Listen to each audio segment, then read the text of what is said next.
အားလုံးပဲမင်္ဂလာပါ Data Sharing မှာပြန်လဲကြိုဆိုလိုက်ပါเนาะမတွေ့တာလဲအတော်ကြာပြီဆိုတော့ဒီကနေ့အားချင်းမှာပဲဗီဒီယိုလေးလာရိုက်ဖြစ်သွားတာပေါ့เนาะကျွန်တော်ကတော့ထိုင်းဘတ်အဟောင်းနေနဲ့အကျွေးစည်းအောင်နဲ့ပတ်သက်ပြီးတော့အသေးစိတ်လာရောက်ပြီးတော့မျှဝေပေးတဲ့တူတယောက်ပဲဖြစ်ပါเนาะဘာဖြစ်လဲဆိုတော့ဒီ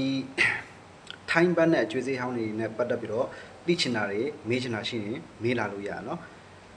ဒါတွေကဘယ်လိုပြောမလဲဆိုတော့ပုံစံတူတိုင်းရောင်းလို့မရဘူးခုနှစ်တွေကိုက်ညီမှုရှိမှထိုးခြားချက်ဖြစ်မှတာရောင်းတန်းဝင်တာဖြစ်တဲ့အတွက်ဆိုင်ကိုသွားမရောင်းခင်လေးမှာလေချာလေးတိုက်ကြည့်ရမယ်နော်ခုနှစ်တွေတိုက်ကြည့်ရမယ်ထူးခြားချက်တွေတိုက်ကြည့်ရမယ်ကိုက်ညီမှုရှိမှတာဆိုင်ကိုတွားရောက်မှလို့အကြံပြုချင်ပါတယ်ဘာဖြစ်လဲဆိုတော့တော်တော်များတွေးကြုံခဲ့ရတာပေါ့နော်အဝေးရင်းနေလာပြီးတော့ကိုက်ညီမှုမရှိဘူးရောင်းတန်းမဝင်ဘူးအချိန်ကုန်တယ်လူပင်ပန်းတယ်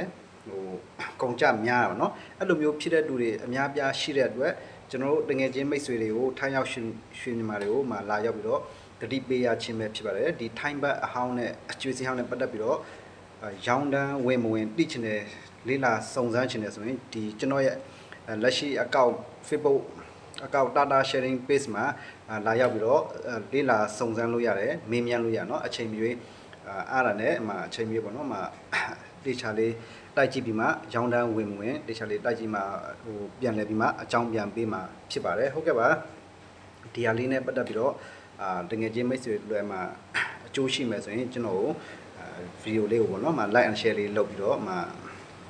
follow လေးနှိပ်ပြီးတော့ပါနော်ဘာဖြစ်လဲဆိုတော့မတိတဲ့တကယ်ချင်းမိတ်ဆွေလည်းတိရှိတော့အောင်လို့တို့လည်း share ပြီးတော့အားလုံးအလောက်ကင်ဆင်ပြေကြပြီကံကောင်းကြပါစေနောက်ဗီဒီယိုမှာပြန်လဲဆုံတွေ့ကြပါခင်ဗျ